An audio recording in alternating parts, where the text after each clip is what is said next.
ГСП онлайн. Городские новости сейчас. В воскресенье 19:00 лыжная база «Черемушки. Рок-фестиваль. Сосногорск-2016». В этом году его посвятили юбилею республики. 2 дня для зрителей выступали исполнители рока, фолка, джаза и популярной музыки. На сладкое организаторы оставили выступления хедлайнеров. В этот раз приглашенные звезды рок-фестиваля легенды 90-х Ольга Кормухина и Алексей Белов.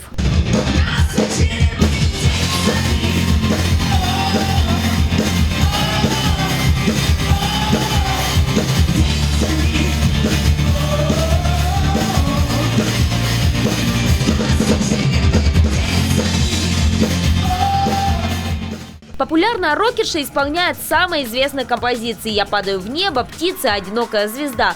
Под знакомые мелодии отрываются по полной не только сосногорцы и ухтинцы, но и в Рио главы Коми Сергей Гапликов. На фесте он оказался неожиданно, и происходящее ему явно понравилось.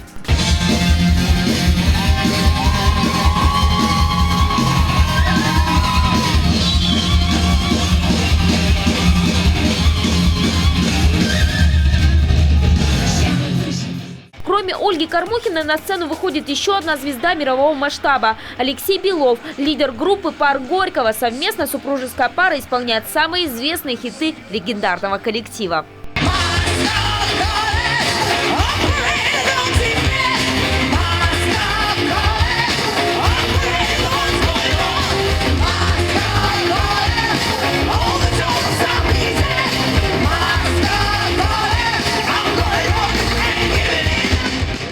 Я приехал из Ухты, я приехал на выступление Кормухиной, мне очень нравится, давно ее слушаю.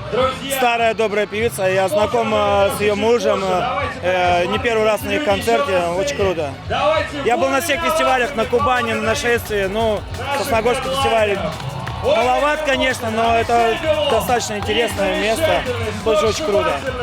Отличительная черта хедлайнеров рок-фест – живая музыка и бесконечный драйв. Но, как говорят Ольга и Алексей, лозунг «секс, наркотики и рок-н-ролл» уже давно устарел. Нет одинаковых людей и нет одинаковых, наверное, способов существования в музыке. Наш способ существования, он такой позитивный, энергичный.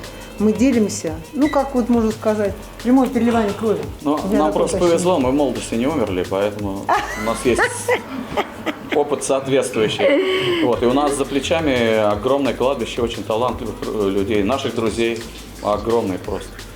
Поэтому мы сделали соответствующие выводы, и слова уже для лозунгов подбираем другие. Как говорит Ольга, современная молодежь только начинает понимать музыку 60-х. Ведь было время, когда рок собирал стадионы, концерты давались по несколько раз в день, а мелодии звучали из каждого магнитофона. А потом пришел упадок, но, как говорится, рок жив и рок будет жив. И звезды уже прошлого 20 века говорят, в ближайших планах у них возрождение любимого жанра.